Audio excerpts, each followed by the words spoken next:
I am good. How are you doing? I'm doing good. You're looking good in your sweatshirt. I figured I'd do that just for this room. Appreciate it. It's awesome. Hi, everyone. Hi, Jason. Nice to meet you. Hi, Carlo. Nice to meet you as well. Thank you for being here. Oh, my gosh. Thank you for organizing. I know. Thank you, Jason. You've been like a total godsend. Mm-hmm. And I have to say that Jason and Mary, this is all because of you and Clubhouse, so it's very exciting. It's like full circle. Yeah, it is. Dang, that's awesome. I'm so excited. This is like, we're together. Like, wow. Together again. But if you guys have followers, if you want to hit the plus in the bottom right and start pinging people into the room, and I'll be doing the same. So we'll be starting probably around like 7:01, 7:02. So if you just want to hang tight. Got it. And then also, by the way, I'm going to try and record it. I was able to record another Clubhouse before, so hopefully it works out again. So unless somebody is opposed to the recording, I can stop it as well. That's fine. Fine with me as well. This is actually my first Clubhouse, guys, so I feel very honored to join y'all. I know. Wow, you have your party hat on. Well, they like to say here on Clubhouse, at least in the Filipino rooms, that you're torotot. Wow, has been popped. My tarotot has been popped. Yes. What's tarotot? The hat? Is that what it is? I don't know. It's like those like birthday horns. Mm-hmm. Oh, like when you toot it, you're like, do, do, do, do, do. Yeah, practically. Oh, All right, so. I'll start pinging people too. Hey, Joe.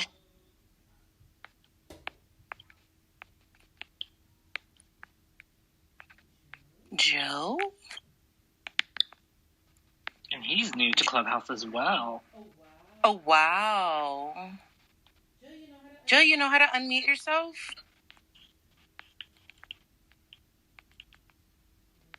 Maybe not. I'm here. Oh, there you are. Hey, guys. Hi, Mary. Haven't seen you for a while. I know. You've been Mr. Busybody all over the place. Oh, man. And Jason, it's nice to meet you. Yes, nice to meet you as well. Yes, thank you. And it's been a while, Michele, since we've had our last talk when we were talking about Filipino filmmakers. It feels like it was like another time. So yes, that's true. Yeah, that was like the beginning of the Clubhouse days for me. I want to say that was like, if not our most successful room that I've done. Oh, yay. Yeah, everybody wanted to talk to Michele. I was like, she's Miss. Yeah, because who else did we have on there? We had Charles. Oh, yeah, where is Mr. Charles? We had Charles. Oh, and we had Patricio. And then we just did Lumpia last week with him. Yep. Lumpia with a Vengeance. Oh, that's exciting. Aww. Yeah. Yeah. It's good. We also did it live in SoCal Filipinos, and it's the first time I actually hosted on camera. Nice. I'm sure it's too difficult for you. I've been loving your dance videos, Jason. They're awesome. Thank you. I'm trying to make Filipino Fridays a thing. So I'm like always looking for like new Filipino like pop songs to like dance to. Nice. So you'll have to wait to see what this Friday, or actually it's already tomorrow. That means I need to film that. You're the baker. Like, when are we going to see the dancing like in your apron? Like, with, like just the apron? Soon, maybe. Who knows? Usually I do it when I'm on live and I have music in the background. But thank you to everybody that's starting to join. Welcome to Nurse Unseen documentary. We're going to meet the team hosted by SoCal Filipinos. I have my co-hosts here, Mary, and we have our panelists, Michele, Arlyn, Carlo, and Joe.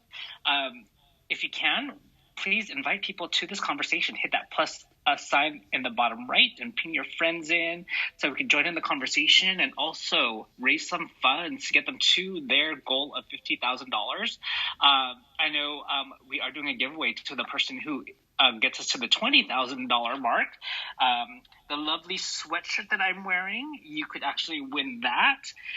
The link is actually in my profile. So if you go to click on my picture, you'll see a little blurb about Nurse Unseen and as well as the link. And if you go to my Instagram, the link is also there. So any donations is greatly appreciated. This is an important story, especially, I know a lot of us do know nurses that are in the industry. I personally have a story about my stepmom who was a nurse that got affected by COVID. So thank you, everybody that is here.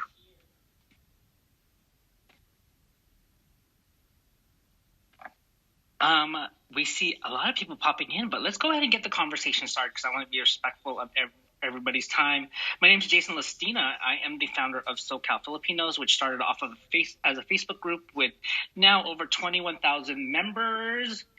Thank you for everybody that has joined, and now we are here on Clubhouse. So please click on the greenhouse and join and become a follower, and so that way you stay up to date with our events. Mary, my co-host, I'm going to hand it over to you to introduce yourself. Hi, everybody. My name is Mary Grant, aka Mary Grant the Filipina. I do content creation, videos, but mainly I support the film community in any and every way that I can. So I'm so glad to be here on Clubhouse. I do a lot of events with Jason and SoCal Filipinos. And, I just love bringing people together and seeing people continuing on their journey. I've worked with a lot of people in this room, so I'm so glad that we're all here to support each other. So thank you guys for coming and being a part of this today.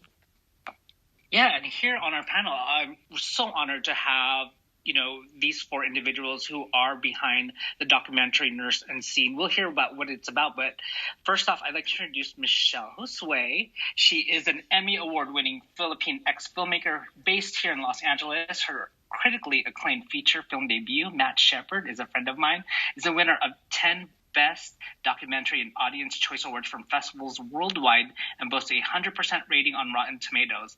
The film won the 2016 Daytime Emmy Award for Outstanding Special.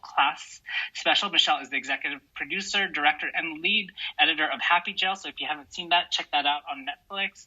The Netflix documentary series about the Filipino jail that is home to the world-famous dancing inmates. Michele has traveled around the globe with Matt Shepard is a friend of mine as a guest speaker for various schools, universities, organizations, and government agencies. She has also represented the United States government overseas as a U.S. State Department speaker and presented the film at the U.S. Department State in Washington, D.C. Michele was selected for the prestigious International Documentary Film Festival Amsterdam's World Documentary Exchange and Filmmaker Program in 2013 and was a recipient of the Reel of Affirmation's Keith Clark and Barry Becker Filmmaker Award. Welcome, Michele. Oh, thank you so much. Thanks for having me and the entire team. It really means so much to us. Awesome. Also on our panel is Carlo Velayo. He is a producer for the film. He was also a senior producer on Michele Josue's Netflix original documentary series, Happy Jail, and was an associate producer on Cheryl Fujanik's Emmy-nominated documentary feature, Back on Board, Greg Louganis, 2014. Carlo is the producer of Isabel Sandoval's Tropical Gothic and has secured the option to adapt Carlos Bulosan's autobiographical novel, America is in the Heart, into a limited TV series. Carlo is thrilled to be collaborating once again with Michele on Nurse Unseen, as well as other documentary projects. Welcome, Carlo. Thank you so much, Mary. Thank you, Jason. It's a real pleasure to be here with everyone tonight. Looking forward to the conversation. Thanks, Carlo. Next on our panel, we have Arlyn, Dela. She is a Filipino-American U.S. Army veteran, registered nurse, producer, actress, and filmmaker based out of Hawaii and Los Angeles. Arlyn graduated with her Master's of Science in Nursing and served as a board-certified critical care registered nurse in the United States Army for 9 years. Arlyn is an actress who is best known for the USAA Made for Kate national commercial. She has worked as a podcast host, actor, producer, and military consultant on various film and media. Welcome, Arlyn. Aloha, everybody. I am super excited to be here. I know it's late for some of our East Coast folks and people on the mainland, but, it's only 4 p.m. over here in Hawaii. So come and visit, hit me up. I'm excited to talk about our movie, Nurse Unseen. Yay, thank you, Arlyn. And I have had the pleasure of working with Arlyn, so I'm so glad to see you or talk to you today. So, hi, Arlyn. Miss you, boo. I miss you. Miss you. I'm booking my trip to Hawaii soon, I promise. I'm serious. Come hit me up. Same here. Yes, everybody come visit me. I would love it. Also on our panel, another person that I have had the pleasure of working with, Joe Arciaga RN BSN PHN producer. Joe is a Filipino-American nurse, writer, and filmmaker, a proud USC BSN alumnus and U.S. Army Desert Storm veteran. Joe several nurse leader positions during his 25-year nursing career. He's one of the founders of the Filipino-American Chamber of Commerce, Greater Los Angeles. He is also one of the producers of Your Vote Matters to Me, a nonpartisan public service and online series to get out the Asian and Filipino-American vote. Joe has also produced some short films that I might have been in, and Arlyn as well, in the Los Angeles area. Welcome, Joe. Hey. How's everyone? Thanks a lot for having us. No, thank you for being here. Again, this is Meet the Team Behind Nurse Unseen documentary hosted by SoCal Filipinos. So thank you again for everybody that's here in the room.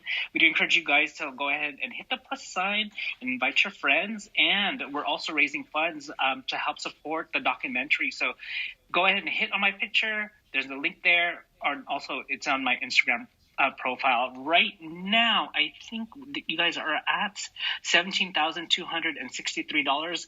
I would love to see if you could reach the $20,000 mark. So please, if you can, any amount does help. So kind of to just kick off the conversation, Michele, tell us a little bit about Nurse Unseen. Sure. Just a side note, I was telling this to Carlo 5 seconds ago that I feel like Mark Zuckerberg at the end of the Social Network movie where he keeps refreshing the page to see if his ex-girlfriend accepted his friend request. Like, that's how I am with the Kickstarter page. It's insane. But it's really inspiring and meaningful to see, like, all the pledges coming in and having that community support and everyone really rallying for us to make this film. So basically, Nurse Unseen is about the history and humanity of our Filipino nurses, especially as they're fighting a global pandemic far away from home. I, after Happy Jail, wanted to honor my aunt, who was a pediatric nurse at Children's Hospital, but I just didn't know exactly what shape that film would be. I didn't really see it in my head.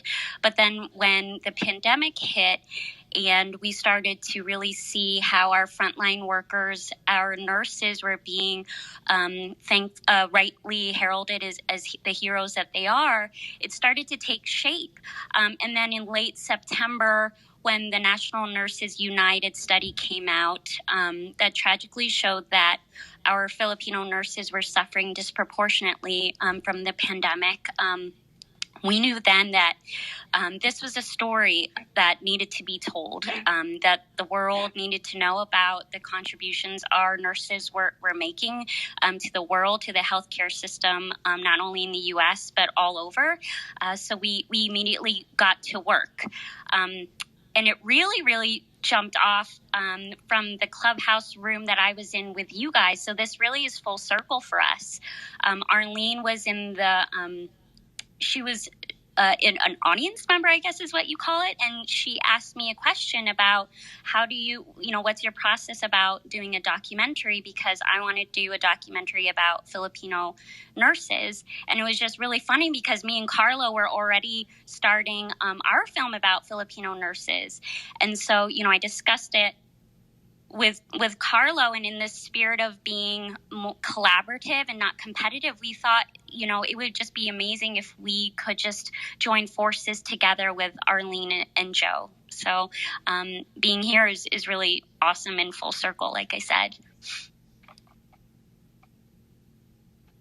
Thank you, Michele. Absolutely love that, because, you know, now that you guys are almost halfway to your goal for the Kickstarter, like the Clubhouse event, it wasn't that long ago. So it's amazing that you guys are kind of full force into it. Like, oh, we're not going to mess around. Like, let's get this done now.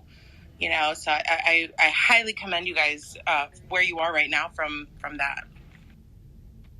Thank you. I mean, usually my documentaries average like between 3 and 6 years. You know, documentaries are such long-term projects. But for this, you know, we're just seeing our community dying, our community in crisis. So, you know, we just had to step on the gas and really just go full steam ahead on this project. And thankfully, with Arlyn and Joe on board, it's been happening in that way. So I really credit them for just really inspiring and motivating us to just go all out and just get this done.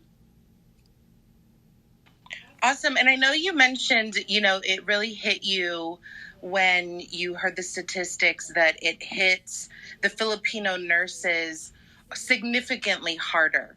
You know, as a nurse, Arlyn and Joe, 25 years in the field, like, I want to hear from you guys. Why do you think that is? Why is it hitting the Filipinos harder? Go ahead, Arlyn. Well, I definitely think that there's a multitude of different layers here. And, you know, as a you know, former military nurse, as a registered nurse, you know, and I also worked critical care. There are a ton of Filipinos who end up, you know, going towards critical care for various reasons. So growing up, I was always told by my mom, who's also a nurse, and my sister, who's also a nurse, you know, go into critical care, you make the most money. It's you know, it's super rewarding. The doctors highly respect you as a critical care nurse because you're the one in the room with the patients, calling the shots, yada, yada, yada. But throughout this process of the documentary, you know, we're really learning a lot more about the history of Filipino nurses and why United States or even worldwide. And so there's definitely like economic reasons, because a lot of people are supporting, you know, families back home in the Philippines and, you know, sending like buy-in boxes, money, what have you. But there's definitely been eye-opening facts that have been coming out since we've been starting our process with the documentary. Yes, and one of the first people, actually the first person that we interviewed is Professor Catherine Sinisa Choi, who has a book out, Empire of Care. And without going too much into the history, there is that period of in our colonial past when we were under the U.S. as a colony, when they started to really start building up nursing schools. And so we are, you know, American educated, we speak English. So that's how the U.S. addressed its nursing shortage, and a lot of and it's still going on. I mean, I think we have the most nursing schools if in Asia, if not the whole world. So it's still going on. We're the number one exporter of nurses to the whole world, and most nurses go into ICU, ER, and all the high risk specialties only because some other nurses won't. So that's one of the reasons, one of the many reasons why we're more affected. And I see that, Michele and Carlo, you guys have worked together on the former documentary, your Happy Jail film that is on Netflix. That seems to be your passion, your thread, Michele. Like, you know documentaries. Why is that? Why is that your preferred format?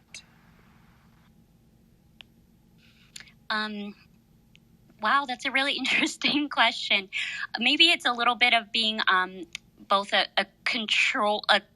kind of like a perfectionist who likes kind of trying to control chaotic things. But so I like being in real life situations and finding the story in it. It's a very, very challenging medium, and I like the way it challenges my mind. But ultimately, it's just I feel like real life is better than anything I could really write. And there's just such powerful, poignant, heartfelt stories out there, real life stories that need to be heard and shared. And if I can be like a vehicle for that, if I can amplify those stories, especially stories from our community, from our culture, that's what I'm going to do. It's a true passion of mine. Thanks, Michele. Again, I just want to remind everybody that we're helping to raise funds so that way we could see this project come to completion. I've just made my pledge, so right now we're at $17,513. So if you guys are interested in supporting the film, please go to my profile, and you can find the link there, or you can scroll down and you see the button where you can make a transaction, and what I'll do is I'll funnel that money towards the film, or you can go to my Instagram profile and the link is there to support the film. So question for you, Michele. So as you have these ideas and stories that you want to tell through documentaries, what are the steps that you have to take to make it come to fruition?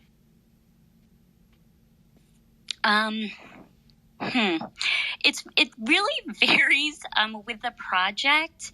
A lot of other filmmakers and documentarians maybe have like a more directed style. I really, I'm a very like instinctual, like more naturalistic storyteller. I really don't like to impose a point of view upon a character or a story. I just like to really be super hyper present in a situation and with a person like who I'm interviewing, for instance, and just like really, really listen to what they're trying to tell with what they're trying to tell me and what their story is, and then just work to bring that out. So I really don't have an agenda other than just wanting to honestly learn more about someone else's experience and get really entrenched in that, and then just go back after I'm in the field and after I've captured all this like footage, go back to my edit suite, which is really like my other bedroom, and then just keep working at it until I guess the story reveals itself to me. That's basically how I work, but it's just so layered and complicated. Like I do a ton of research and really try to prepare, and then when I'm out in the field or with an interview subject, I'm prepared to throw all of that out the window and just be fully present and just be flexible and follow what's going on. So it's such an amazing and really, really hard medium that I've chosen to work in, but I just really love the challenge. And again, like I'm really all about empowering people to speak their truths, I guess. So, like, all of you are producers. What does it mean to be a producer? And, like, what's the process? I guess it's kind of an add-on to my last question. Yeah, I guess if I could answer your question, Jason, and to build off what Michele was saying in terms of her experience on Happy Jail. And I know, Mary, you asked about this as well in terms of our collaboration on Happy Jail. As they say in narrative films, So a scripted short film or feature-length film, they say that the director is God. But in documentaries, God is the director. And it really was the case when we were out in the field in the Philippines, in Cebu, for Happy Jail, where Michele and I would meet in the morning and just discuss, okay, who are we interviewing today? What would we like to capture on camera? And we would have that plan. That would be our itinerary for the day. But we would get to the jail and something would happen, something unbeknownst to us or just surprising, a left turn, and we would just have to follow it. And I think, to answer your question, Jason, in terms of like what a producer does, it really is to service the director, to help them realize their vision, and to be that cheerleader for the project. So yes, it's a varied role. A lot of people have this notion that producers are people who bring in the money, and that is definitely an important part of the process. And thank you so much for the shout out to our Kickstarter campaign, because that is how we're financing this initial part of the project. But I think on a higher level, a producer's role is definitely there to champion the director, their vision, and the project, to see it through from ideation all the way to distribution, and allowing more people to see and to experience the documentary or the film. Thanks, Carlo. What about you, Arlyn or Joe? Yes, especially in the age of COVID, in an independent production, you're everything. You're the PA, you're the COVID compliance officer, you're the one taking BTS, you're providing craft services. So you have to be ready, and you're doing social media. So you have to be ready to wear many hats and pitch in wherever you can. Not just to minimize the cost, but also, to build camaraderie, I guess, that's in an independent film, I'm the newbie at this, and I've only had 5 short films to my credit, and I'm still learning. So you have to be ready to give whatever you can.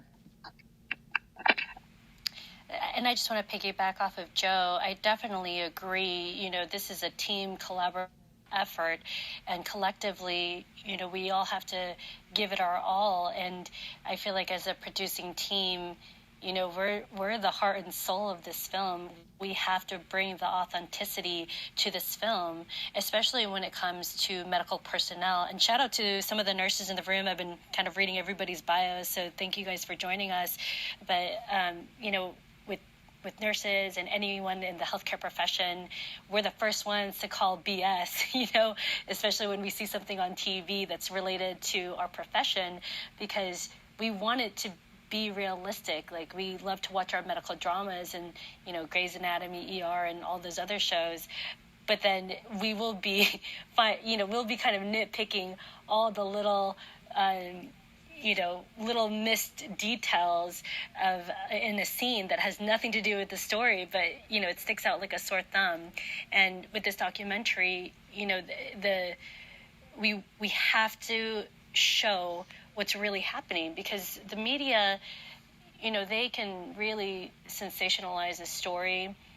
They can kind of gear the story towards whatever their agenda is. And I think that's, the value of, having experts such as Joe and I when it comes to nursing and the medical field, because we can't let our peers down. We can't let that part of our community down. And I feel like with this documentary, it's just going to resonate with so many people in so many ways. I feel like there's going to be little parts, for folks who may or may not have had a bad COVID experience, or maybe they're super protected, like Hawaii example. We're very far removed for what had happened on the mainland, especially in California and New York. But there's going to be parts throughout the film, once it's done, that everybody is going to be able to relate to. And we're excited. We're really excited to share this. So thank you guys so much for having us. And thank you guys so much again. If you guys can follow on IG, Nurse Unseen Doc. Also, the Kickstarter link is on the bio page. So let's raise some funds so we can see this film. And I guess for all the producers, I wanted to know, without giving it away, how did you find your guests or your interviews? Or are they people you know? Did you do research? How did that come into fruition? I guess I'll start here. It's kind of like the opposite problem from my other projects in that there is just a wealth of stories and compelling people to talk to about this in this film.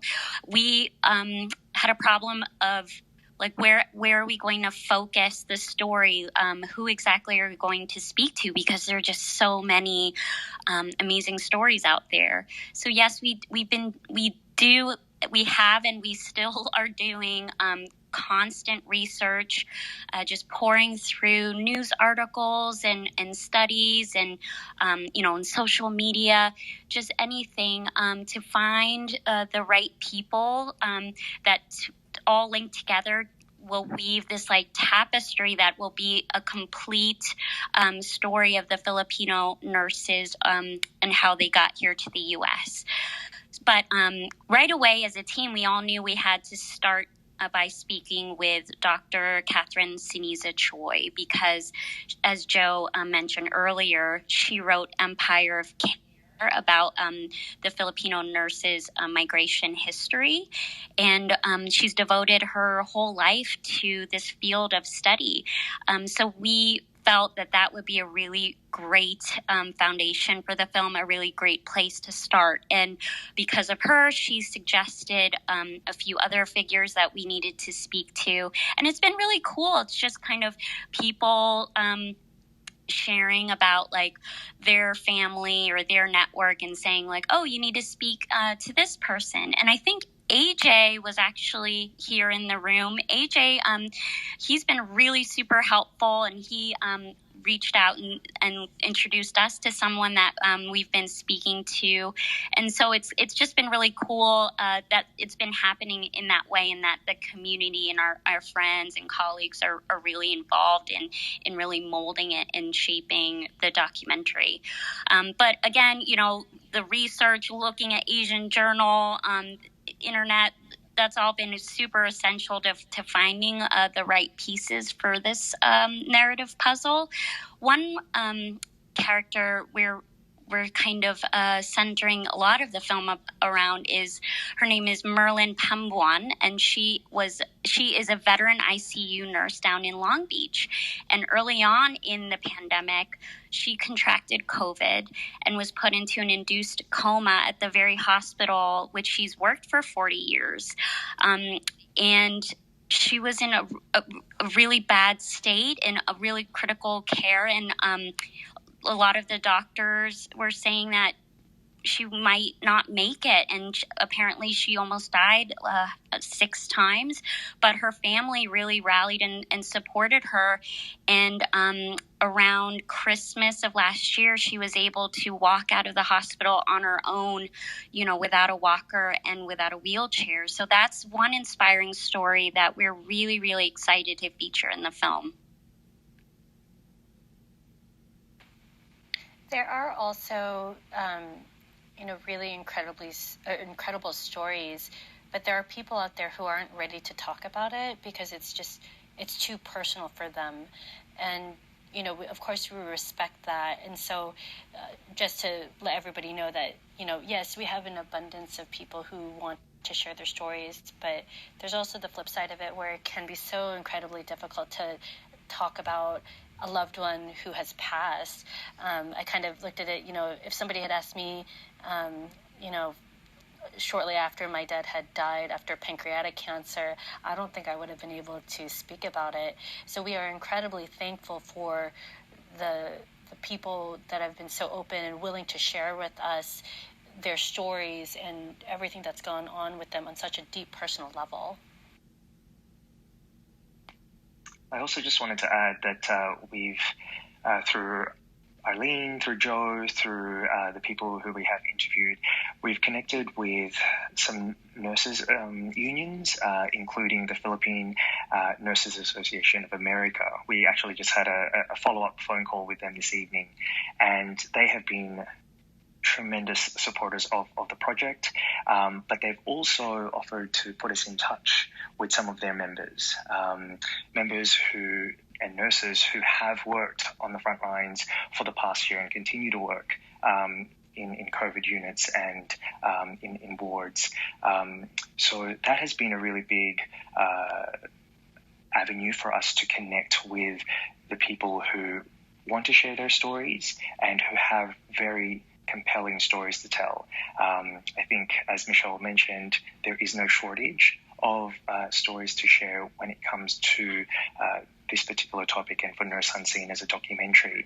But we're hoping that the project itself, the documentary, even though it will only be about 90 minutes, it will start that conversation, a more in-depth conversation with family members, with friends, with community members, but hopefully also legislators, understanding that there are issues that existed even before the pandemic. And the pandemic really just highlighted some of these concerns, some of these issues that really need to be addressed.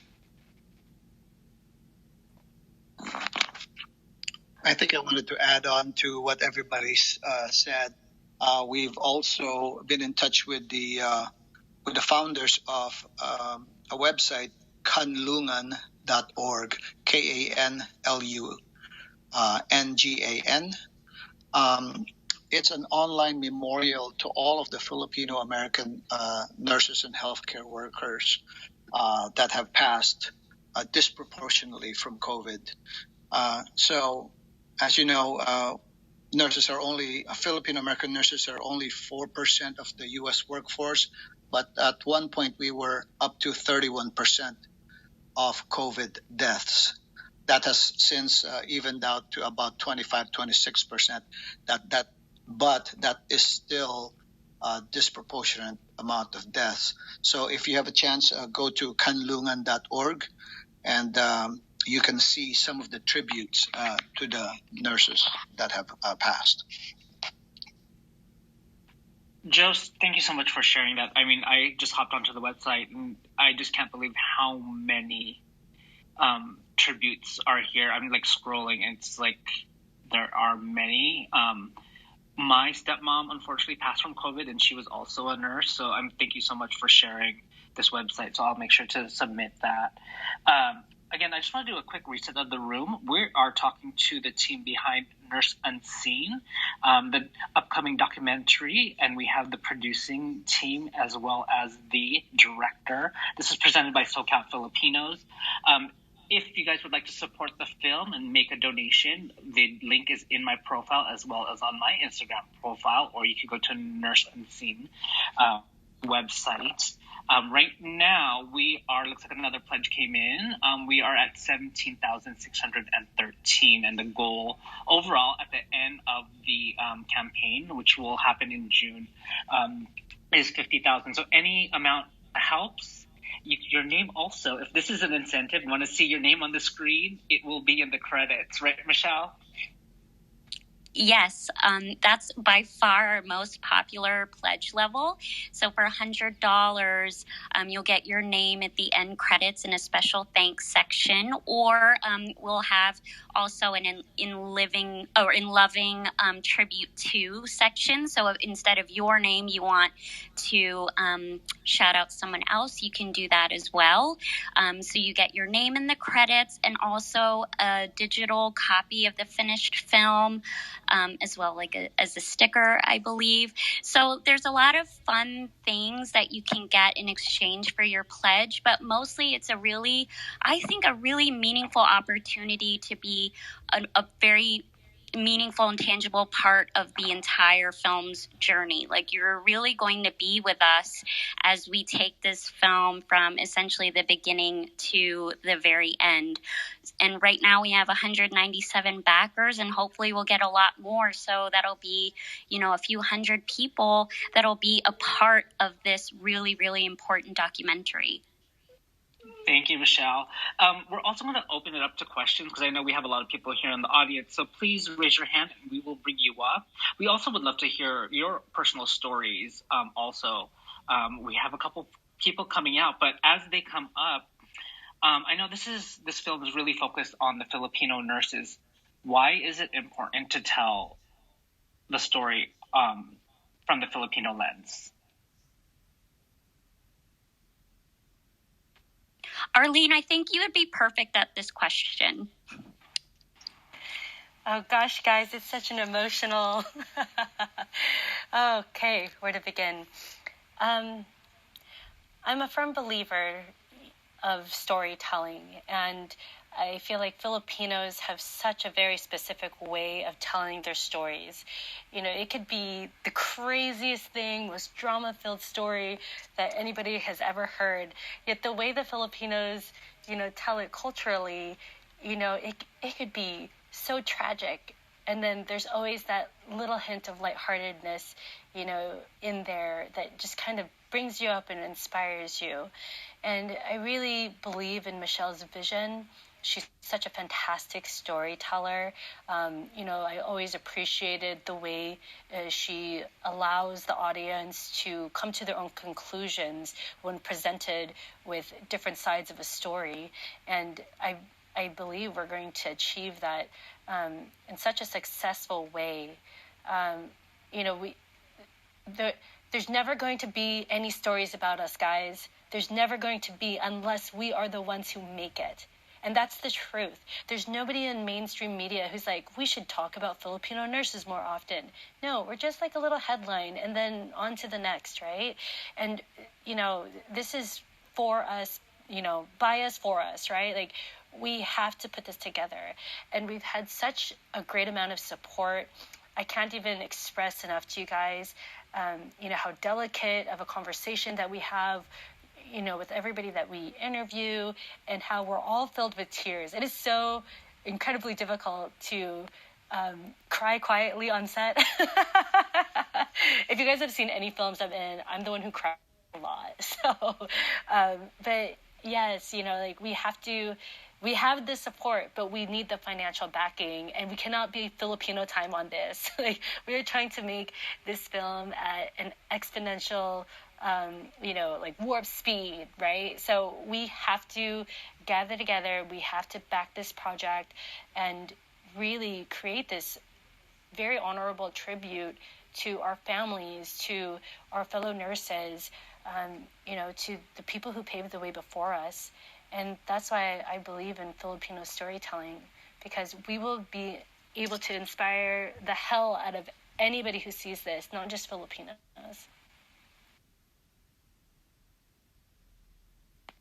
I truly felt the passion behind your answer, Arlyn. Thank you for sharing that. Did Carlo or Joe want to add anything on? I guess, your question, Jason, about why Filipino American nurses, or why focus on the US. And, this is definitely a question that has come up for me on different projects that I've worked on. And I think, as someone who was born in the Philippines, who grew up in Australia, and who is now living and working here in the US, this story is universal. It is, yes, about Filipino nurses in the US, but one of the, news stories that broke earlier this year was about Filipino nurses potentially being bartered or traded to the UK or to Germany in exchange for vaccines.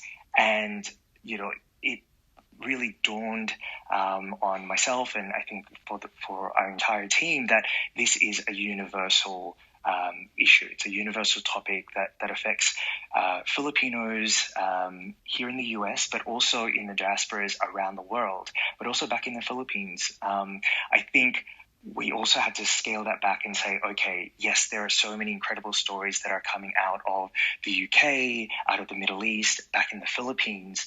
But if we only have 90 minutes to share our story or this particular story, we have to really focus on the Filipino nurses who are working here in the US.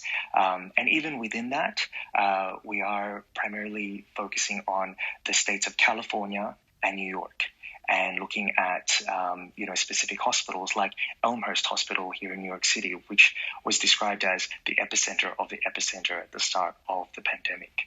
So you are right, Jason. It was a very difficult decision, and it is still an ongoing conversation in terms of whose stories can we share and tell in 90 minutes. And it goes back to that idea of hopefully the stories that we are able to share in this documentary will jumpstart even more conversations about Filipino nurses, but also about nurses in general. I want to add on to what my colleagues have already said. I think that there are such a dearth or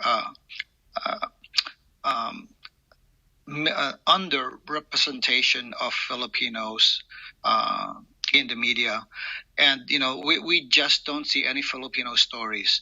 And if you calculate that the Filipino nurses in the U.S.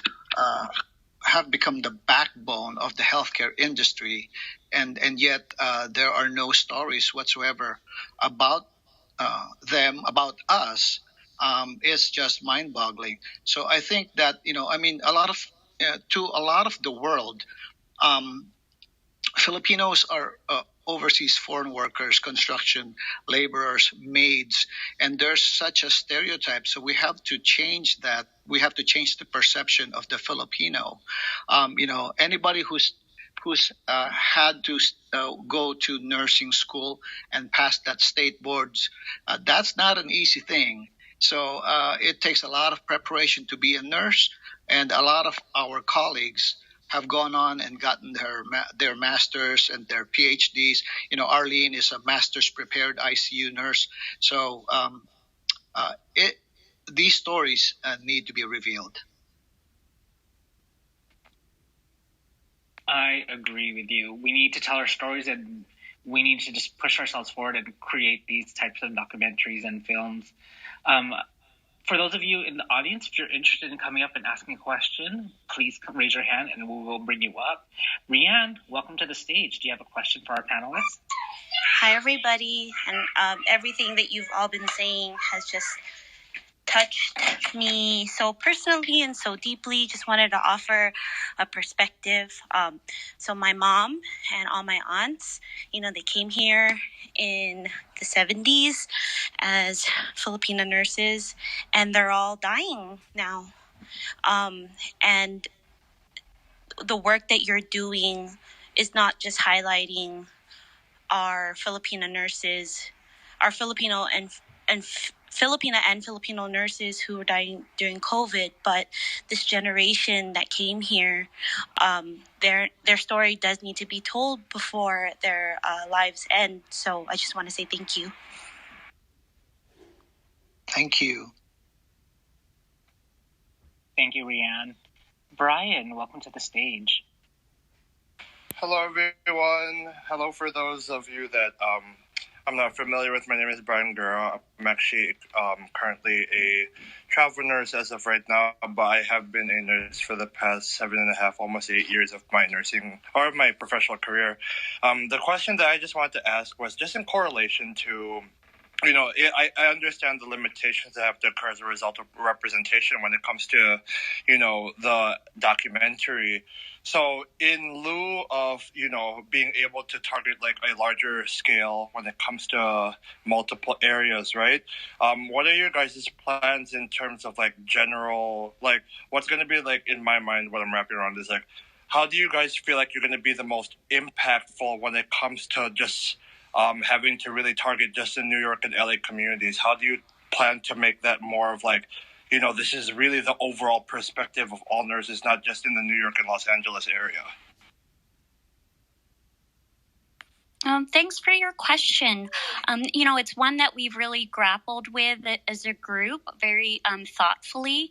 We do have limited funds and an accelerated timeline. And because of the pandemic, we really can't travel as freely as we'd like or normally would.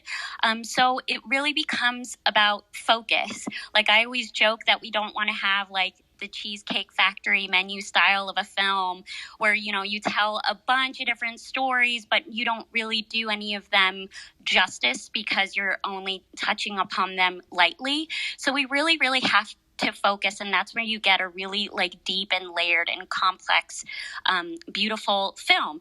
So our logic is really that Filipino nurses are mainly concentrated on the West Coast in California and in New York. I believe those are the largest concentrations of Filipino healthcare workers in the U.S.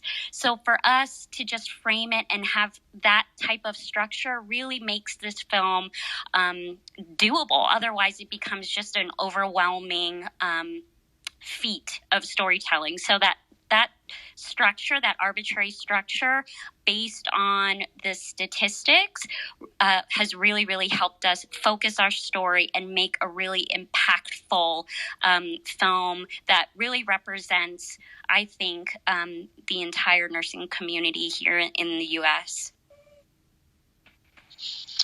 Also, after seeing many of the interviews, these are not California stories. These are not New York stories. These are human stories, and particularly the Filipino American experience. So it's very, it's really a showcase of how Filipinos have needed to be resilient, and it's a story of sacrifice, of love, and of caring.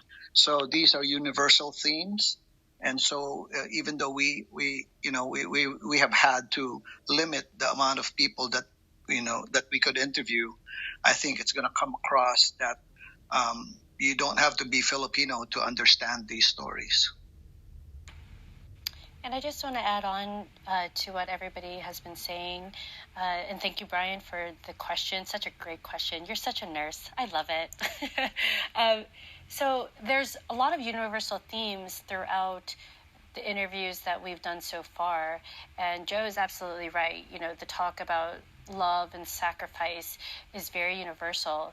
But also learning the history, Filipinos weren't the only ones who came to the U.S. in the need of a pandemic, whether that was, the AIDS pandemic, H1N1, Ebola even, but people from all over the world came to the United States in pursuit of a better life and being able to make more money and what have you. And I think that historic piece is really key to that universal portion too, because I thought about that as well. How do we appeal to the greater public outside of Filipinos, right? And a lot of the history with Filipinos coming over, they didn't just go to LA and New York. They went to Missouri. They went to random places in the United States. They went where the need was.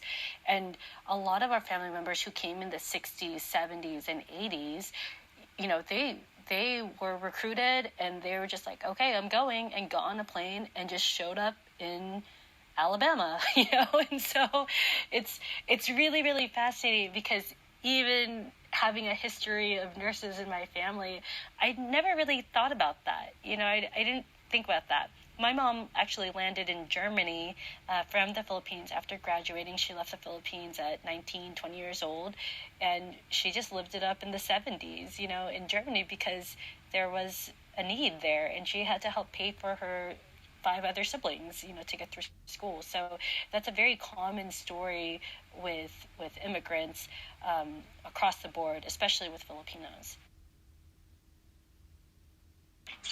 Thank you, you guys. I really appreciate, honestly, that where that truly comes from the heart. because, a lot of us as nurses have dealt with like the heartache, the sadness. None of us were prepared to see loved ones and the people in front of us die every few minutes, especially as a result of the COVID pandemic. But I really appreciate that you guys are bringing to light not only these stories, but even the stories that come in the background that are always hushed down. Because there's so many stories that like we get to a point where you won't ever hear it unless it comes from our mouth, and that only brings back to the reality that there's so much that we do to sacrifice in this light. So I really commend you guys for the level of storytelling that you're about to go through, the level of documentation that you're going to go through, especially with the interviews, and I'm very excited to see where this comes into, and I'm glad to be able to. Soon, I will also help with my assistance to be able to donate to the cause. Thank you, you guys. Thank you, Brian, for all the work you do as well. Thank you, Brian. I just want to give a quick update on the Kickstarter. There actually was another pledge that came in, so now we are up to $17,713. So thank you to everybody that has made a pledge. Please make a pledge so that way we can see this film come to fruition and they can complete the production. The link is in my profile as well as my Instagram, so please make a donation. Arlyn, welcome to the stage. Hi, Jason. Hi, everyone. I have a question. What are your thoughts when you have somebody as influential, especially somebody from our own community, somebody like Josue, to be specific, trying to portray nursing as a profession that most Filipinos go into, not because it's a passion, or a burning desire to help out others, but as a practical reason. So in other words, and again, the context of this was, I once saw Josue live, and he made joke about, his audience, like mostly being nurses, and it was said facetiously, but there was no apology or like, no take back in the end saying, oh, there's nothing wrong about being a nurse. Don't get me wrong. There was nothing of that sort. And I was cringing because I was with two other Filipino friends who were nurses, watching that show. So how do you react to that? I love Josue, and I don't take any offense to it whatsoever. I think it's fantastic that he talks about how many Filipino nurses are out there, because it is an honor to do what we do. And for the folks that, kind of got pressured into going into nursing for, whatever the reason was for it to be not their own, more power to you if you finished it, because it is not easy to get into nursing school and to graduate nursing school and to pass that freaking NCLEX. It is not easy. There's a lot of pressure that goes into play, and you have to be super smart and organized in order to get through all of that. So personally, I don't take any offense to it. I just think it, when you first said your sentence, I was like, facts, man, that's facts. There are a ton of Filipino nurses. And finally, somebody in Hollywood is saying it, because look at, all these medical shows that don't have regulars on there that are Filipinos in their main cast. Like, hello, how many hospitals don't have Filipinos? Very rare. And so, yeah, I think it's, great. I don't cringe at all. I'm very proud. I think what Josue was trying to hit at was not that nursing is not a desirable profession, but that Filipino parents make it their job to convince their kids to be nurses because it's the practical, most stable thing to do. I think that's where that humor lies, in that, someone, they parents, the Filipino parents, shit on your dreams. That's the whole premise of that thing, of that little skit. But I didn't start out to wanting to be a nurse. I was in the Army, and to me it was a practical decision. But as I went through nursing school, as I started, practicing being a nurse, it changed me. It made, I would venture to say, it made me a better person, a better dad, a better spouse. It taught me patience. It taught me empathy. And, you may not start out wanting to be a nurse, but, once you are one, it's uh, it's something that actually changes your worldview. And I, initially I was thinking, man, I'm not cut out for this. And here I am. I'm old. So 25 years later, I'm still in the profession. So I don't take offense to Joe Coy's little skit, but I can certainly see where you're coming from. And I just want to jump in. I think the seed of your question is really, how does one combat stereotypes, cultural stereotypes, whatever they may be. And I think what we're all doing as a team is just really creating a very layered and complex, human, nuanced film about this often stereotyped group and showing them in their full colors, with just an abundance of personal, complex history and joys and struggles and tragedies and triumphs. That's one way you can combat those stereotypes, and I think we're doing that collectively.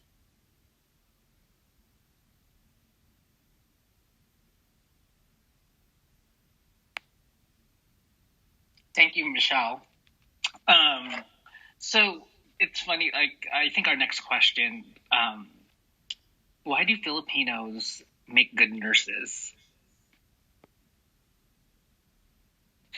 Oh my gosh, I'm just cracking up. Well, were you going to finish that question, Jason? Sorry. No, go ahead. Yeah, no, you're fine. Okay, so why do Filipinos make good nurses? I just feel like, I don't know, we have a lot of optimism. I don't know. I think culturally, there's no nursing homes in the Philippines. And so, in our parents' generation or older generations, they're always telling us, when we get older, you have to take care of us. And how is the best way you could do that? Become a nurse. Be prepared.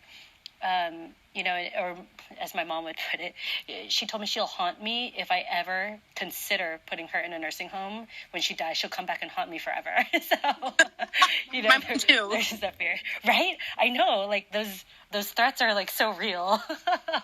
Yeah, my mom's like, I know you're in America now, but when I get older, you better not. I'm gonna live with you until I die. I'm like, oh, okay.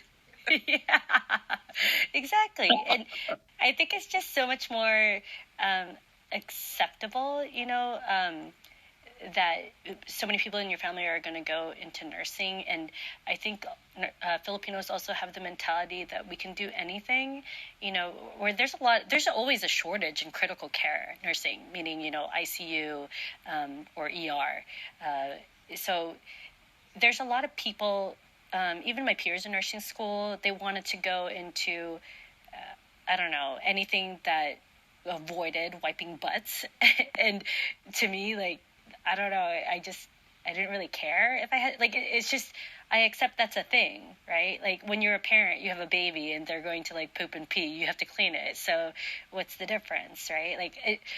None of that stuff bothers me. And I think, I don't know if it's first world problems or what, but people get kind of iffy about that, or if they see blood. But I don't know. I just feel like we kind of have a different mentality culturally that we're always, maybe not always, but for the most part, I think we're more open to, different types of work and, persevering and having a really high resiliency. Absolutely. And I agree what you said with the whole, older generation. In the Philippines, you take care of your elders. And if you don't become a nurse, there's a lot of Filipinos that are caretakers as well. I'm not going to lie. I have a cousin. She was a traveling nurse, and she was telling me, of course, she's telling me the good side first. She's like, oh, I went to Hawaii. They pay for my apartment. They give me a car. I'm making a couple $100 an hour. And I'm thinking, man, I could go out to Hawaii, work 3-4 months, and then 6 months off, just like her. And then, so I like really looked into nursing school. And of course, my mom was like, oh, wow, finally it clicked. You know, I'm just thinking about the money and the luxury. And then when she starts telling me, and then I start talking to my auntie, who's also like a caretaker overnight, and they're telling me like the nitty gritty, just like you were saying. You know, my auntie's like cleaning up an older person as they're yelling at them, you know, with dementia. Like, it takes a tough person, it takes a special kind of human being to be able to look at that person and to have that caring thread. You know, that I don't think that's in everybody. And I think a lot of us Filipinos, because it's just ingrained in our souls. Like, you know, I think that also contributes to the significant numbers of caretakers and nurses, you know. And my question, it kind of leads into, I want to hear from, you know, Arlyn, Joe, Brian. Also, if there are any like nurses that are listening, you know, once you get past all the schooling and you graduate and you're doing, you know, you're graduated from cleaning up throw up, you know, I want to hear, what was that validating moment? Do you remember the moment when you were validated and you said, you know what, I made the right choice. This is where I'm supposed to be. Joe, let's start with you, because you're the veteran here. Well, you know, it came kind of early in my career. I had only been a nurse for like a year when I was offered a supervisory position. And then that kind of started a 12-year stint of me being in nursing supervision and management. But, you know, you get kind of tired of that easily. I think the one, you know, aside from, you know, getting awards at work and stuff like that, that's superficial. I think that when a person leaves the hospital and actually asks for you to talk to you and thank you personally for, you know, making their stay a little bit more tolerable, I think that was the defining moment when, you know, and then, you know, someone told me, you know, essentially I would be dead if you weren't here. So that, and, you know, that's fortunately happened a few times in my career where, you know, people just come up to you and say thanks, just a simple thanks. And, you know, it's not the awards by management or, you know, all the other tangible things that come with the job, you know, but it's those moments. So my moment, it was probably within the first year and a half of my nursing career. So I was in the Army Nurse Corps. I was an officer, and at this time I was a first lieutenant. I was working at Walter Reed Army Medical Center in Washington, D.C., and we were already in Afghanistan. We were already in well into Iraq, and so this happened after Fallujah. Fallujah was a big war that happened. We lost a lot of people. So all those people that survived, they were all coming back to the United States. So you get injured in the Middle East, within 24 hours you hit Germany, you're stabilized in Germany, and then if you're not burned, you go to Walter Reed in DC. If you're burned, you're going to the burn unit in San Antonio, Texas, right? So we were getting a lot of soldiers who were half-bodied. They lost both limbs. Sometimes they lose everything in between. It was life-changing for many soldiers. So at this time, because the first 2 years of my nursing career, I worked med-surg, and I did not work on the ortho floor, but we got the overflow of ortho. I worked on a surgical floor. So there's this guy, So he lost both legs. He had already been in the ICU. He was now on the med-surg floor, and he was going to be here for the long haul. And, this captain, handsome bugger, right? Like 6 feet tall. He could be, like a mesh between G.I. Joe and Ken doll, right? Like such a specimen of a human being. And I met him at his most vulnerable moment. And I was on night shift, and I spent a lot of time on night shift because, as many nurses know, it's a little bit more chill at night. There's not a lot of people, there's not a lot of procedures going on. So I had time to talk to him, and he was angry, and rightfully so. I mean, he was pissed that he lost his legs. He was engaged. He had a baby on the way, and now he's literally half the man that he used to be. And, this guy was always swearing, always cussing, so angry with the world. And I just would come in there and just let him, vent. And I didn't know if I was helping him. I didn't know if I was just making him mad. But I felt like, okay, well, I'm just going to stand here. I'm going to pray for this soul. And I just hope he makes through it. And, I just tried to show him as much kindness, even if he threw shit at me, guys. Like, I was just like, it's okay if you're mad. I'll come back. And it was hard. It's hard to not just have one patient like that, but a whole floor of patients, of soldiers like that. It's hard. And so, anyhow, he ended up getting discharged, maybe like 6 months later, right? I actually had time to run downstairs to the cafeteria and get some food. And, being in a military hospital, you're wearing your uniform. There's a lot of bigwigs in DC. And so all of a sudden I just heard Lieutenant Dela Pena. And I didn't know what to do because I was like, oh shit, this must be like a colonel or something, right? So I stood at attention. I almost dropped my food. And then I looked, and it wasn't a colonel. It was the patient. It was the same guy, and he had just gotten his prosthetics and his prosthetic legs. And I was like, oh my gosh, you're walking.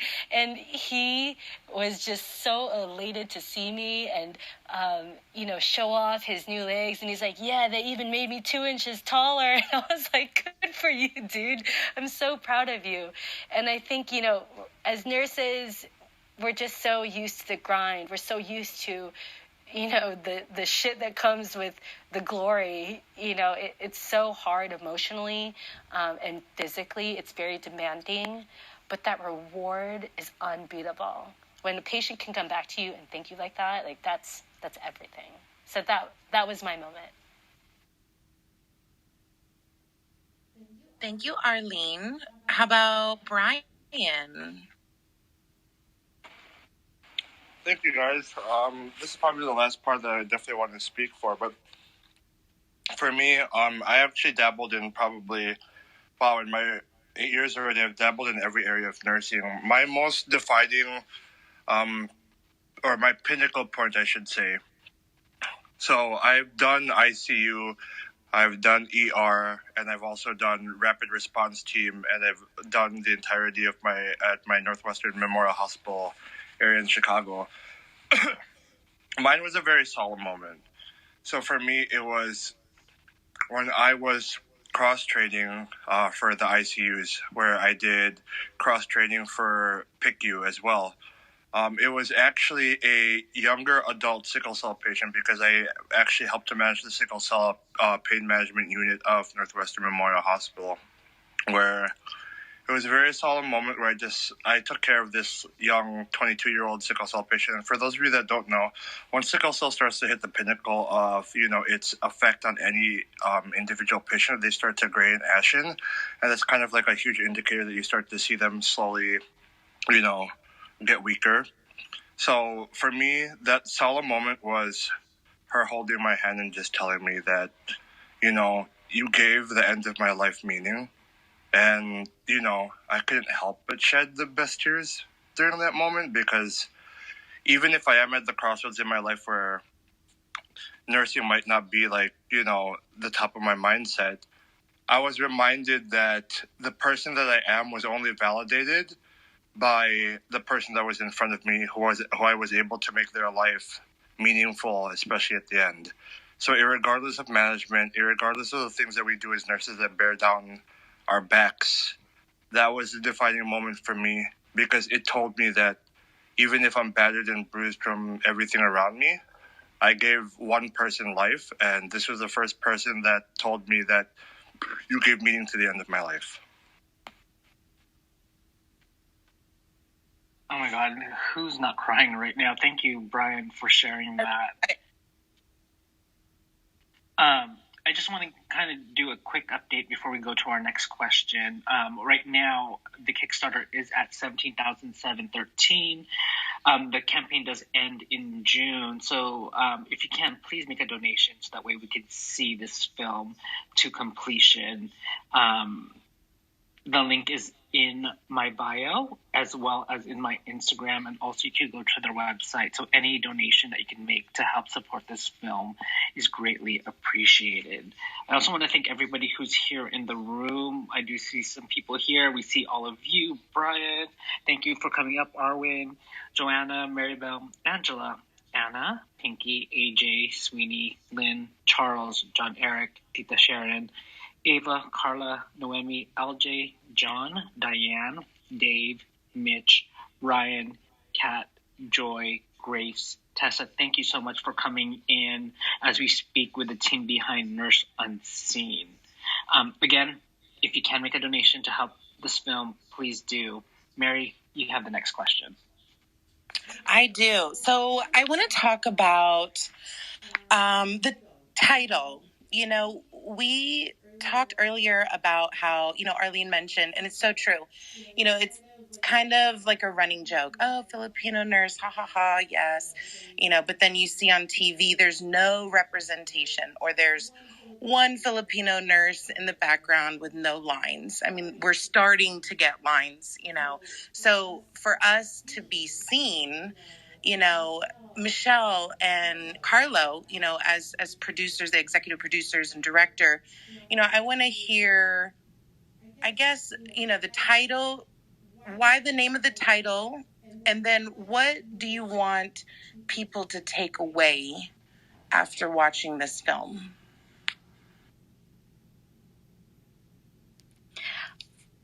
The title was a really interesting topic for the group because we knew it was so important, that it was really going to be, I guess, like the brand for the film, the beacon, the guiding light for our journey. So we were really going back and forth with what it was going to be. But I really want to stop right here and have Joe kind of talk about like the beginning parts of this discussion. Oh, thanks, Michele. Originally, before we even began working together, when it was just me and Arlyn, and a couple other people on the project, I had named it Sacrificio, which is sacrifice. And it was sort of the working title for a while. If you notice on our Kickstarter, you'll see the board, and it'll say Sacrificio. But as we interviewed more people, and I'm gonna let Michele take over. As we interviewed more people, it became much more. The story became much more than just a sacrifice. It became so many other things. Go ahead, Michele. Sure, yeah. So that was our working title, but it was one that I was really tossing around in my head as we started to progress through the project and talk to more people. I felt that the word sacrifice was more not a misnomer, but it just wasn't really encompassing the whole breadth of what we were capturing, that it was kind of connoting that sort of the sacrifices imposed choice on these nurses.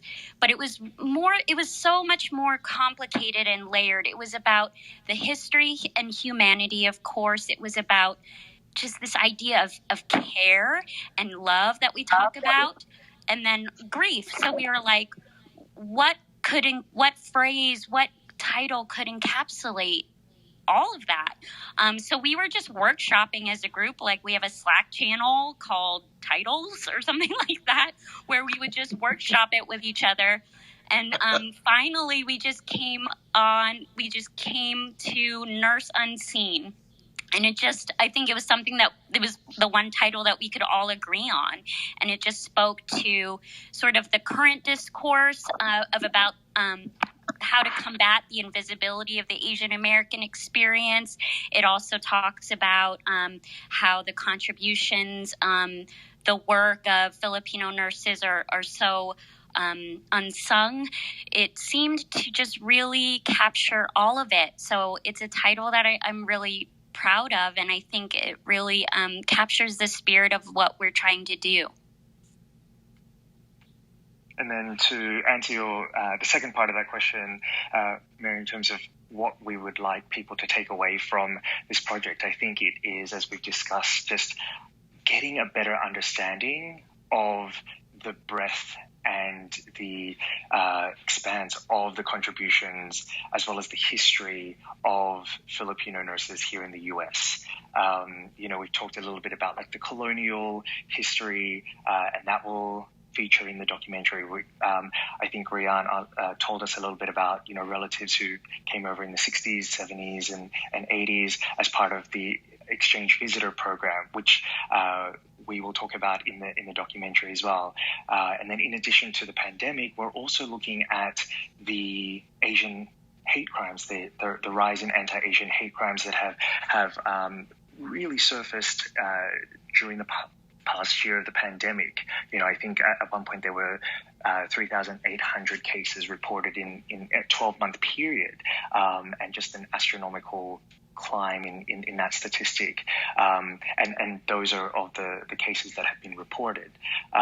So it really is a chance for us as Filipino storytellers, as Filipino nurses, as U.S. Army vets, to be able to say, our story needs to be told. There is so much nuance, there's so much wealth of history and knowledge that needs to be acknowledged and shared. And so if we are able to share this 90-minute documentary with not only our community, but, the broader community, as we said, it really is that conversation starter. We want people to have a dialogue with their family members, with their friends, and people that they know around the world, to say, wow, Filipino nurses have made such a wonderful contribution to the United States and also to other countries around the world. And I want to jump in once again and commend Clubhouse for another bolt of inspiration, seed of inspiration for this project. I kind of lurked in one Filipinx film room a while back, and people were talking, just lamenting how there was no representation of Filipino nurses in medical shows. You don't see anyone really centered in Filipino-wise in Grey's Anatomy or ER or, Scrubs or something. So then I just went on to Slack and wrote the group, and I said, well, what if, I know we're talking about representation of Filipino nurses, like in regards to media in the film. What if we actually show people, reimagine what a Grey's Anatomy would look like with Arlyn or Mary Grant, as the main characters in those scenes? Like, let's do it. So that's something that we're really hoping the funds will help us do. Like, we want to put all our, famous Filipino actors, onto a hospital set and have them, dramatically walk through double doors in slow motion or make out in a closet. Like, why the hell not? So that's another part of Nurse Unseen. Like, it is about grief and tragedy and sacrifice, but it's also about like empowerment and joy, because like, why the fuck not? Yes, girl. Yes. Girl. Yes. And I wanted to give out a shout out to Charles Gray. I see you. So the last time the very first time I was invited to Clubhouse was because of Charles.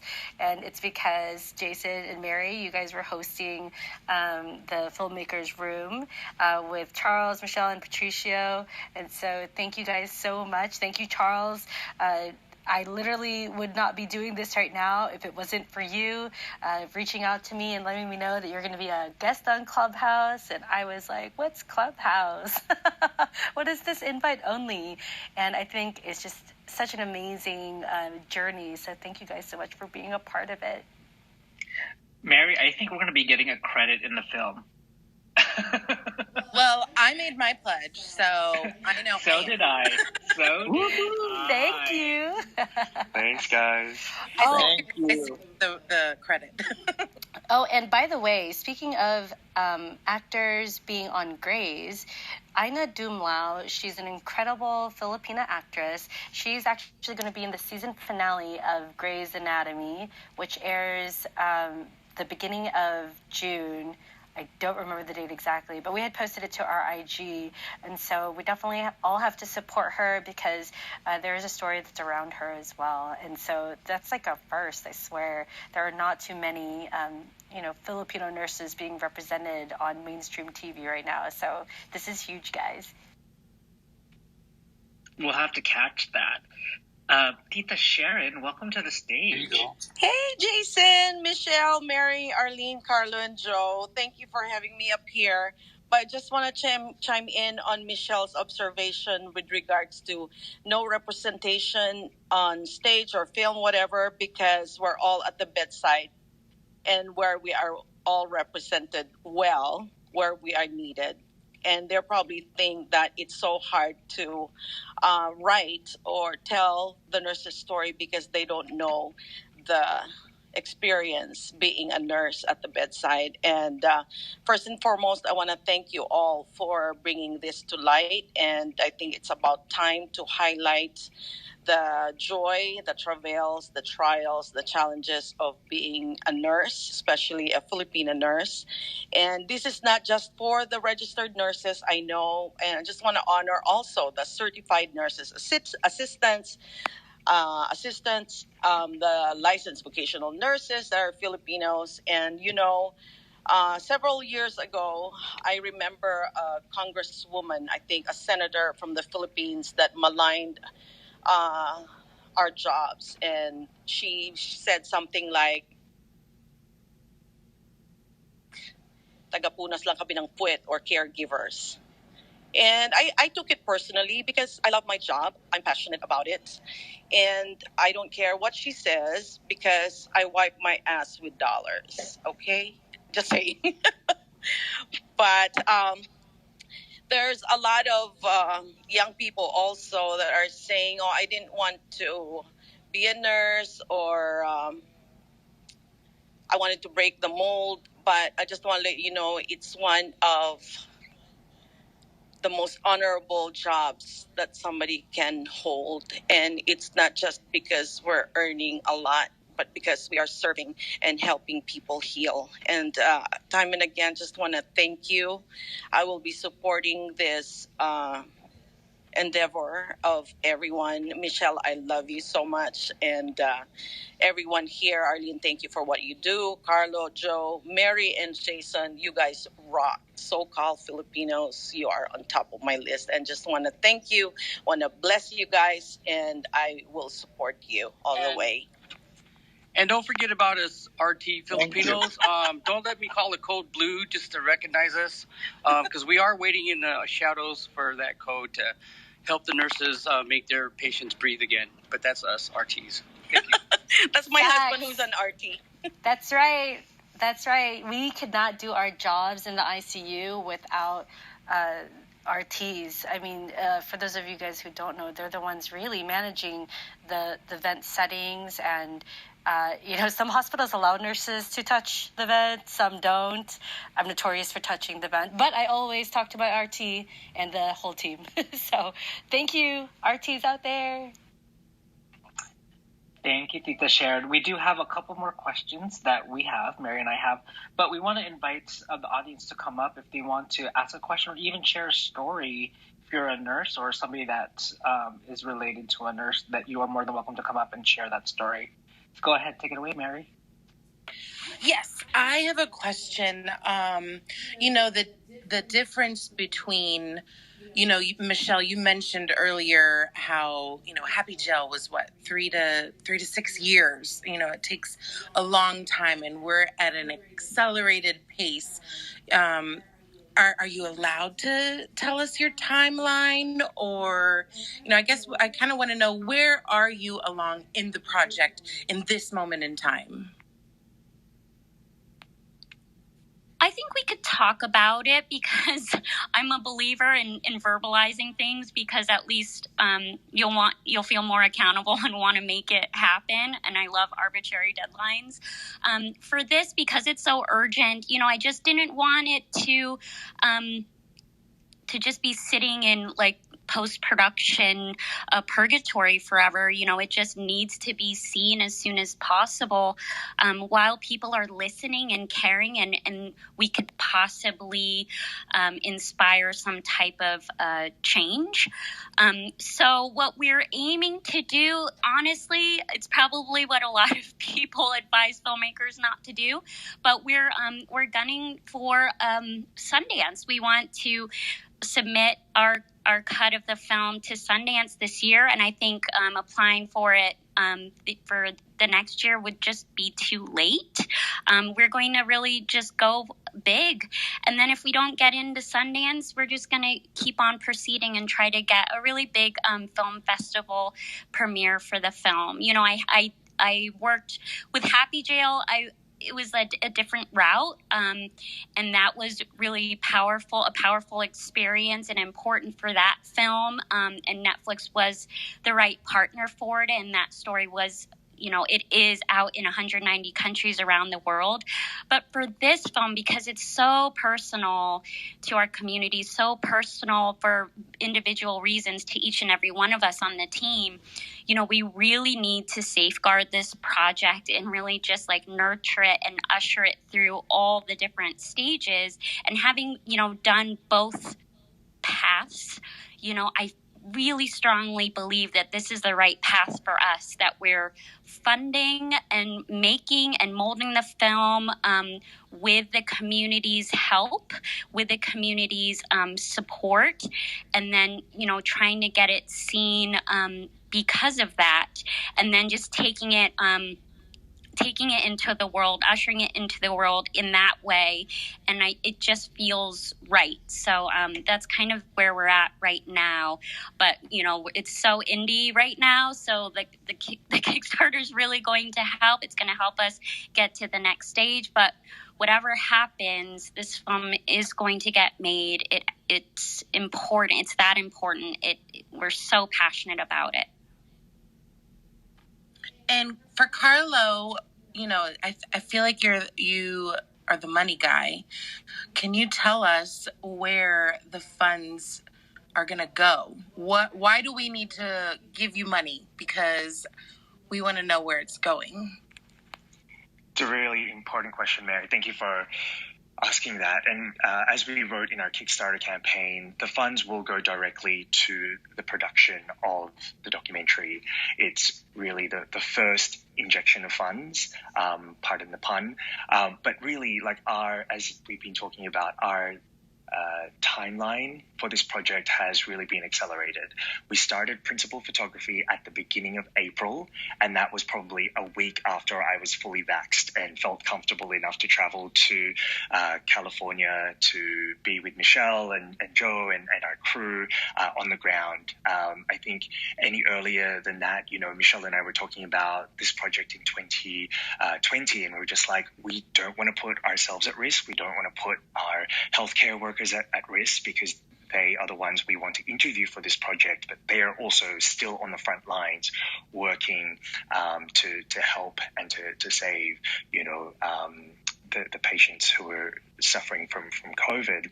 And so, we launched our crowdfunding campaign on the 6th of of May, which was the start of National Nurses Week.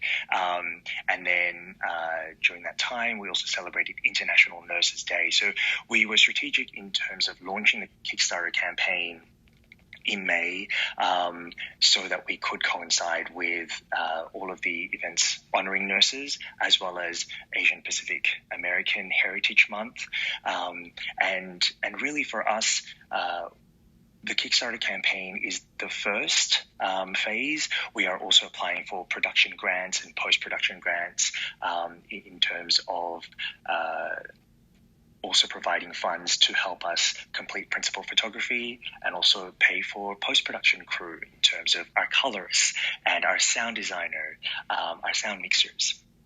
And then the third sort of phase, or the third avenue that we're trying to really promote, is finding private equity investors.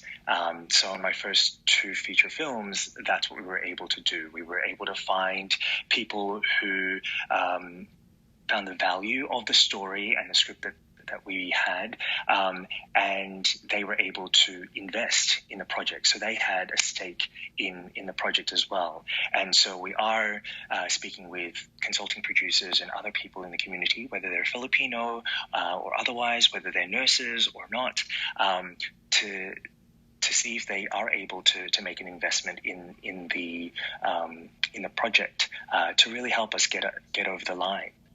As Michele said, we are an independent production.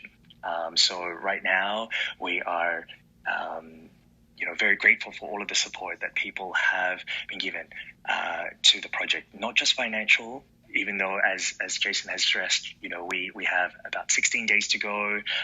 We're about 35% funded. So we need everyone's help to realize this very important project. And also, some people might not know, Kickstarter is a gamble. It's really kind of nuts. It's an all or nothing model. So if you make your goal, you get everything you've raised and anything you've raised past your goal. But if you don't, if you fall even a little bit short of it, you get nothing. So we're crazy. It was my idea, so I'm crazy, but I just felt like it incentivizes people to really give, and it really is just a portion of what we need to finish production of the film. Like, we intend to fly to the East Coast, as you mentioned before, and really interview and spend a lot of time with the nurses and healthcare workers over there, where it was really the epicenter of the crisis back in March 2020. We're hoping to travel a little bit more, and it just enables us to do everything, really, to pay for music, editing, everything. So we really, really hope we can make it, and we believe we can. And it's all basically because of you guys. And I just want to say, Michele, you are my kind of crazy. So we're all in this together. And, teamwork makes the dream work, right, guys? So, this is Joe and my first time working with Michele and Carlo and Anna, and they gained the army, literally and figuratively. And we're, trying to get the rest of, the army together, and that's why we got to hit up, everybody, guys. We got to tell them, because there's not one person that we've met that has been oh, that's okay. It sounds all right. Everybody's super passionate. People cry when we discuss our project. And I'm like, okay, great.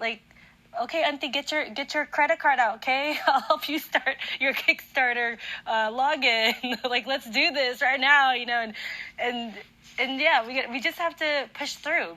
Because on day 2, the launch of our social media, y'all, we already had trolls. People were calling us racist. People were saying, Filipinos are everywhere, and they're stealing our jobs. I'm like, what the hell? Are you triggered? Are you triggered yet? I'm just man, these people have nothing better to do, right? And that's the thing, maybe these people could be educated. Maybe they'll hate the idea of our project so much that they'll just take a peek at it and then see, like, we're not threatening anybody's job. We're here to help. And that's the goal, right, is to kind of open up that conversation. So, yeah, if you can press your relatives or your friends or family, if you're, so inspired to do so, like, definitely, help us get the word out and straight up ask those relatives, Tita, I need some money. Can you help? See what they say. They have money to go to the casino, so they can have the money to back us.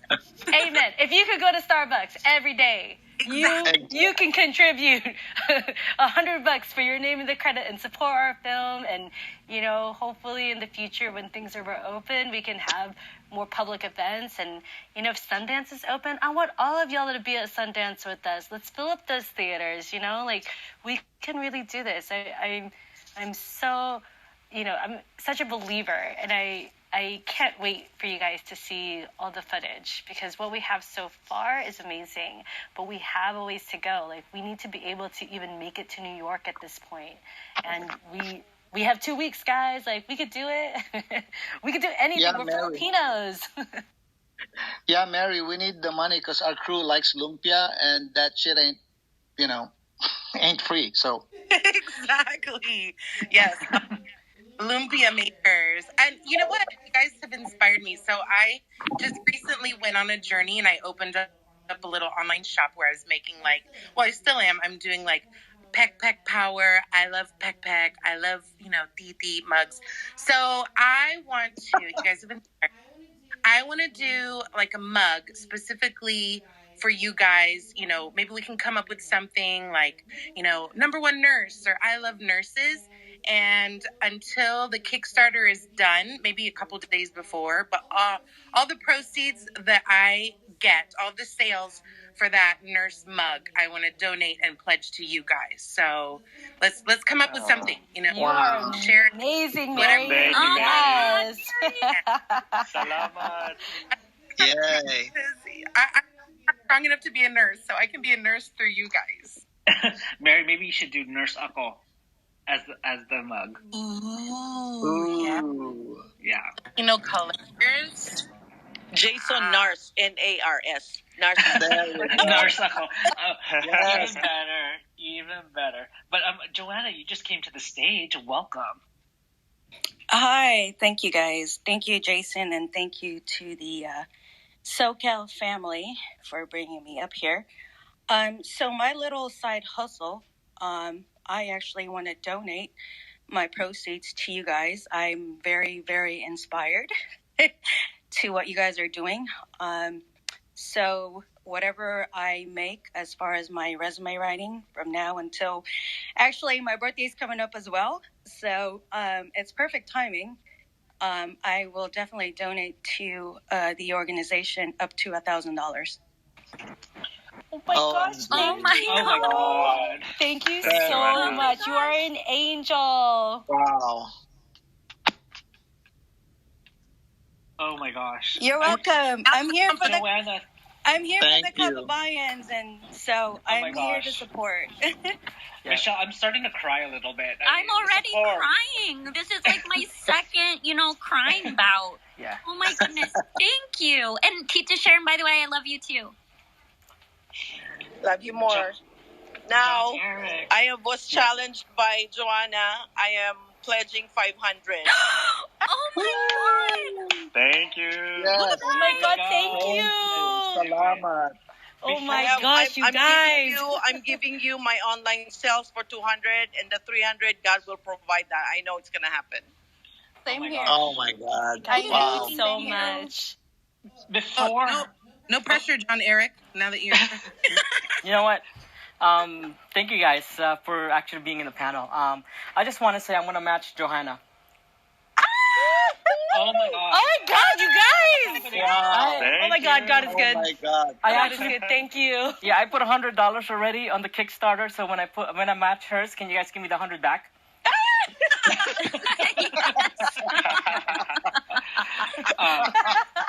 Oh my God! I'm just kidding, but I will match her. Hey, Jason, just wow. help me promote, man. Help me promote. Amazing. We got you. We'll help promote. I mean, obviously, I'm trying to catch because obviously, when we started SoCal Filipinos, I did not realize the community that I was, creating. I mean, John Eric is my co-founder, and to see that we are putting, our people supporting an important film like this. It just makes me so happy and proud that I was able to, along with John Eric, to make this type of community. Sorry, I'm going to go ahead and cry a little bit. Sweetie, take it away. No. I wanted to hear you cry. I'm just What's up, guys? Hey, Arlyn, go Cougs! What's up? We went to school together, you guys. We went to college together. I know. I've been listening, and I'm also going to be making a donation, and I want to make my donation bigger, but I wanted to ask a few questions, because I might not have caught this, actually. When is your targeted, finish date? Kickstarter is June 6th, I believe. Yes. June 6th, yeah. Noon. And then what about your film? Will it be ready by October? What we're hoping for is early 2022. So that's right. Our world premiere will hopefully be in January 2022. So unfortunately not October 21. We will still be in post-production at that stage. No worries. Just wanted to ask, because I am starting to plan for Filipino American History Month for October, and I am currently the marketing director for Plaza West Covina, and would love to see how we can get more publicity for you guys in that event in our center. And on behalf of my center, I have to work with Jason with this, because I have to be creative with how I make this donation. But I'll be able to give $500 from Plaza West Covina if we can have you guys as guests and talk about this film in October. Given that it's not finished, but to talk about it. Maybe have a panel or something. Oh my God, thank you. And we could show scenes. Absolutely, we could do something like that. But thank you so much. We'd love to be a part of something like that. Yes. Jason, I'll talk to you about how I can make this $500 donation. Yes. I gotta make it look like it's event related. Oh yeah. Oh, we could make it. We can make that happen. I mean, Sweetie and I have been working on several projects, so thank you. Oh my God, I am so overwhelmed right now with the support from our community. Thank you, everybody. Are there any final questions? I mean, the only thing I obviously would love for you guys is to support the film, make the donation. The link is in my profile. The link is in the Nurse Unseen Doc Instagram. It's on my personal Instagram. So make sure you do make those pledges to help them actually reach $50,000. We are going to be doing a closeout for their fundraiser. We actually are going to be interviewing the team again on what did we say? June 5th, the day before the last day. So if we're not there, that's going to be the last push. But I know with our community, we could hit this goal before. Mary, any final words? I think Carlo had something to say, and maybe Jeff. Oh, yeah. Yes, thank you so much, Mary. Thank you, Jason. I was just going to say thank you to everyone who has contributed, to Sharon, Joanna, John Eric, Sweeney, our other co-producer who couldn't join us, Anna, Marie, actually just said that a $500 contribution entitles you to a community screening. So if that is something that we can work with you, Sweeney, as Michele mentioned, maybe not the entire film, but maybe an excerpt in October, we could definitely work towards that. And Jason, I know you plugged this at the beginning of, or at the top of the Clubhouse talk, but our next milestone is $20,000, and the jumper that you are wearing, or the sweater that you're wearing, Australianisms come through. The sweater that you're wearing will be, the giveaway for the person who helps us get up to 20,000, and it sounds like we're getting very close to that. So keep an eye out. Thanks. Oh, and all pledges this week. Everyone who pledges this week gets a free spam candle. And it's mango papaya scented, but they're really fun. So really, I mean, sorry, I was going to say, like, I was going to do a quick update on the funds. Like, once these people actually make their pledges, so we have 17,713. Joanna, when she does her 1,000, that makes it up 18. John Eric, 1,000, 19. Tita Sharon will get us across 20, and then we'll be over with Sweeney. Wow. It's amazing, you guys. Amazing. Jason, what was the goal? I'm sorry. The overall goal is 50,000 by June 6th. And but we right are now, where? we're at, with everybody who has pledged so far right now, we'll be over 20,000. That's wow. Jason, I wanted to say something. June 5th, we have a possible fundraising night with Romeo Chocolates in Long Beach. So we may be joining you from there. Might also be live streaming from there. So Romeo Garcia of Romeo Chocolates generously offered to hold a little fundraiser for us. So anybody in the SoCal area, if you're in Long Beach that night, I'll send all the details once they're confirmed to Jason. Please come through. Yes, I'm in Long Beach. I'll be there. Yay. Wine and chocolate, guys. Awesome. So let's, again, I just want to thank everybody. Again, the support that we're getting, everybody that here is in the room, thank you so much. Let's just go around the panel and any final words. Let's start with Arlyn. I just want to tell you guys, thank you so much. I could just bawl all day right now. I'm so thankful and so grateful for all of the support. And if you are ever in Hawaii, please hit me up. I am here. If I'm not here, I'm in Los Angeles. So thank you guys again. Carlo. Thank you, Jason. Thank you, Mary. Thank you to the SoCal Filipinos family. This was my first Clubhouse experience, and it's been a very memorable one. Thank you all so much for helping us get closer to our $50,000 goal. Thank you. Joe. I'm no longer a Clubhouse virgin. You're welcome, I guess.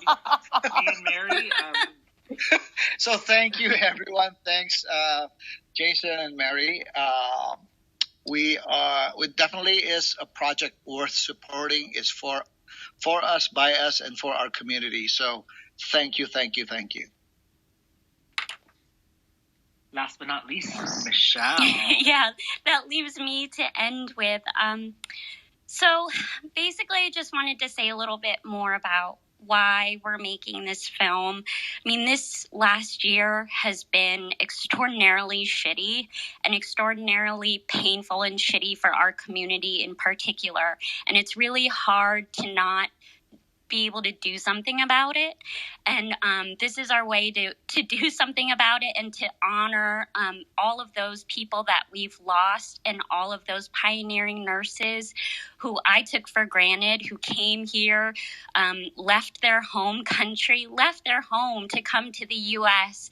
and see snow for the first time and, put down roots and make lives here. So it's really a love letter to all of you. There's been so much grief, and what I've learned in my other projects is the thing about grief is that it needs to be acknowledged, it needs to be witnessed. And with this pandemic, what was so terrible about it was that when people were dying, you couldn't be at their sides, you couldn't hold their hand, you just couldn't be with them. And it's so unnatural, and especially so unnatural for our community. We all love to be together and mark these important occasions and be there for one another.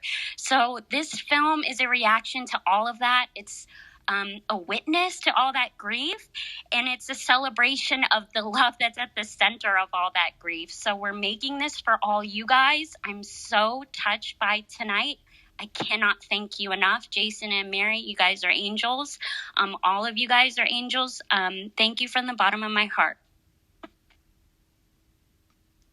Amen. So much, Michele, and thank you guys all for joining. And you know, don't let this steam and this high, let's not let it die down. You know, follow Nurse Unseen Doc on IG, SoCal Filipinos, you know, Facebook, anywhere. So that way, whenever we post or they post updates, you know, it's back in your head. And we want to keep that excitement going because we cannot wait to see our story and our faces on the screen. That's all I got. Thank you, Mary. And, you know, when Michele and I were conversing about doing this, there was no reason for me not to say no, especially with my personal instance. Like I mentioned, my stepmom, who was a nurse, contracted COVID and she passed away. And like you mentioned, we couldn't be at her bedside. Like her last days was alone. And to tell the stories of these nurses who sacrificed their lives and to be put on the big screen, to have the stories be told for everybody to see, I have to support. And I'm thankful for everybody who is in this room and is supporting the film. So with that, thank you, everybody. Have a good night. Please make your pledges online and please share it out and let's get the word out. Have a good night. Good night. Good night. Good night, everyone. Thank you, guys. Thank you, Thank you, everybody. Jason. Bye. Michele, we're going to do a debrief room. Okay. Yay.